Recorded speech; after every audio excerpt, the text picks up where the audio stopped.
الخلق سيدنا محمد بن عبد الله صلى الله عليه وعلى آله وصحبه ومن والاه.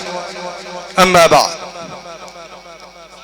قد تلا علينا فضيلة الشيخ عبد الفتاح قبل فضيلة الشيخ إبراهيم آيات، منها بسم الله الرحمن الرحيم: ولنبلونكم بشيء من الخوف والجوع ونقص من الأموال والأنفس والثمرات وبشر الصابرين الذين إذا أصابتهم مصيبة قالوا إنا لله وإنا إليه راجعون أولئك عليهم صلوات من ربهم ورحمة وأولئك هم المهتدون. لقد خلق الله تبارك وتعالى كل شيء بقدر،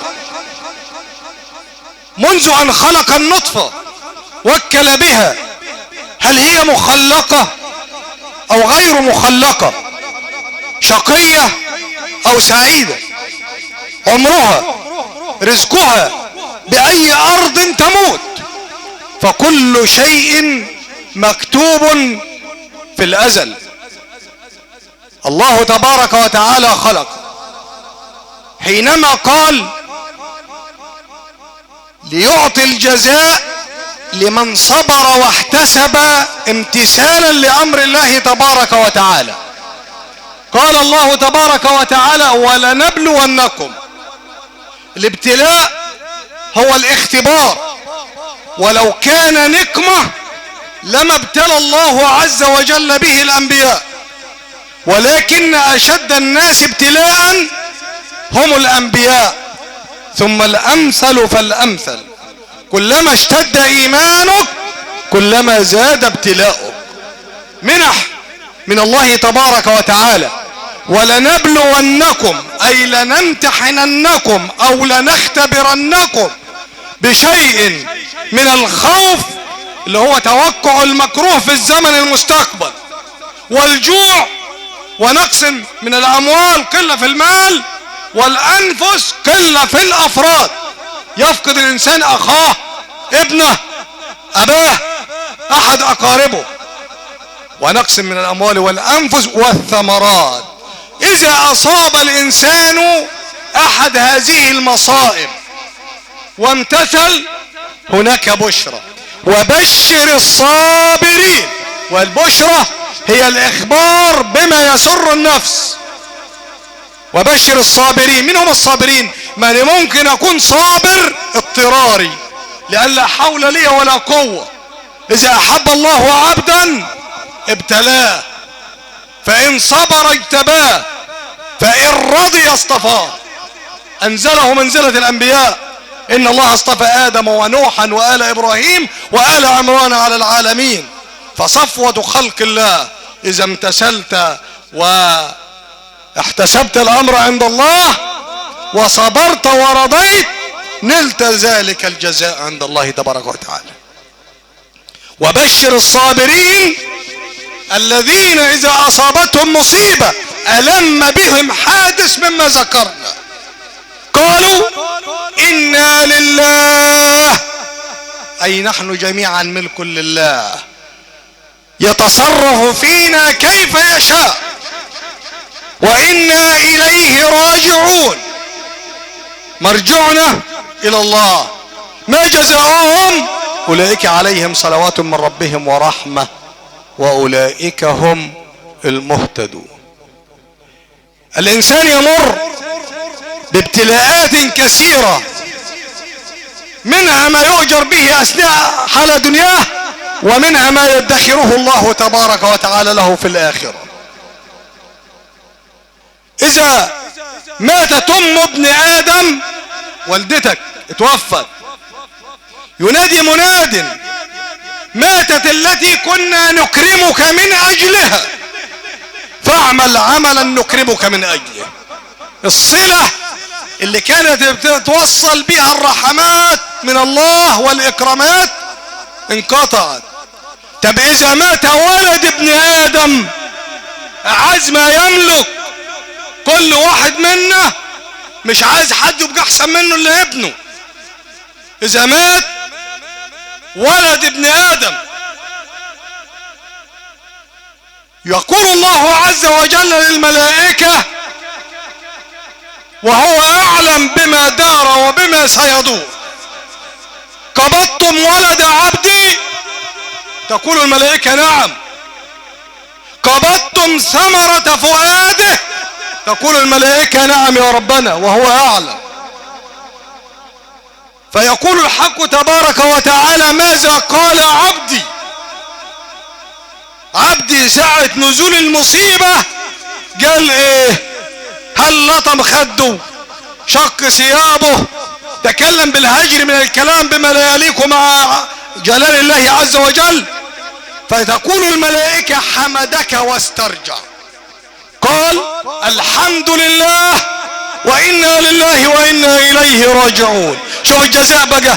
يقول الحق تبارك وتعالى للملائكة: ابنوا لعبدي بيتا في الجنة وسموه بيت الحمد. ابنوا لعبدي بيتا في الجنة، الصابر المحتسب، وسموه بيت الحمد. فلا نملك أن نقدم أو نؤخر لقدر الله تبارك وتعالى. كل شيء عنده بمقدار. الإنسان مكتوب له يعيش قد ايه؟ هيعيش عازب ولا هيتجوز؟ هيموت فين؟ بأي أرض يموت؟ غريب أو غير غريب؟ ما الإنسان ساعات بيروح يعمل عمرة ويموت ويندفن في الأرض السعودية، مش مكتوب له إن هو يموت في وسط أهله. طيب إذا كان الأمر هكذا، سيدنا النبي صلى الله عليه وسلم أراد أن يضع أرجلنا على الطريق الصحيح. لما قال لأم سلمة حينما توفى زوجها أبو سلمة: قولي اللهم أجرني في مصيبتي واخلفني خيرا منها. فاستبعدت السيدة أم سلمة الأمر وقالت: يجرني في مصيبتي، أعلم أنني أطلب الأجر من الله في هذه المصيبة، أما يخلفني خيرا منها هذا أمر مستبعد، لأن أبو سلمة مش هلاقي واحد زيه في الدنيا كلها، هو في أحسن منه. فقال لها سيدنا النبي صلى الله عليه وسلم: قولي اللهم أجرني في مصيبتي واخلفني خيرا منها. فقالت: اللهم أجرني في مصيبتي واخلفني خيرا منها. فما مر إلا زمن يسير وتزوجها رسول الله صلى الله عليه وسلم وبنى بها، وصارت أما من أمهات المؤمنين، لأنها صبرت ورضيت واحتسبت الأمر عند الله تبارك وتعالى. تزوجت من هو خير من أبي سلمة، بل من خير من وطأت قدمه الأرض. طيب سيدنا النبي أشار إلى أن الإنسان كيف يتعامل عند نزول المصيبة. مر بين المقابر فوجد امرأة تبكي عند قبر لفقيد لها. كلنا بنعيط وبنبكي على الفقيد، ده هذا أمر لا إرادة ولا دخل للإنسان فيه.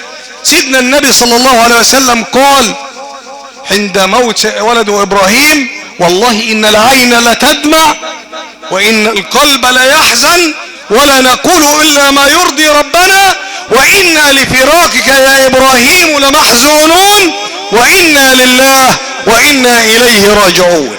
هذا هو نهج النبي صلى الله عليه وسلم لنتحلى به. بكت عيناه يوم أن فقد ولده، وقال: إن العين لتدمع وإن القلب ليحزن وإنا لفراقك يا إبراهيم لمحزونون ولا نقول إلا ما يرضي ربنا إنا لله وإنا إليه راجعون. لما مر النبي صلى الله عليه وسلم بين المقابر وجد امرأة تبكي لفقيد لها يقبر في هذا القبر، فقال لها: اتق الله واصبري. كان النبي صلى الله عليه وسلم ماشي لا في موكب ولا في لبس خاص بيه يبينوا ان هو نبي، لكن ماشي كعامة الناس وهي مش تعرفه، الست اللي قاعدة تبكي على القبر دي مش عارفة ان اللي بيخاطبها النبي صلى الله عليه وسلم. لما وجدها منهمكة في البكاء قال لها اتق الله واصبري. قالت اليك عني. زي ما انت بيجي لك واحد يكلمك كده تقول له يا عم روح بعيد عني، شوف لك شغلانة تاني، ابتعد، شوف لك مصلحة. كذلك الست دي اتكلمت مع النبي صلى الله عليه وسلم وهي مش عارفاه ان هو دي محمد رسول الله. اتكلمت معاه بايه؟ قالت اليك عني، يعني تنحى وابتعد عني، فانك لم تصب بمصيبتي ولم تعرفه. فلما قيل لها بعد انصراف النبي صلى الله عليه وسلم ان الذي كان يحاكيها ويحدثها هو رسول الله، اسفت في نفسها وذهبت لتقدم العذر لرسول الله صلى الله عليه وسلم. فلم تجد عند باب النبي بوابين يستأذن لها بالدخول او يمنعها حتى يؤذن لها.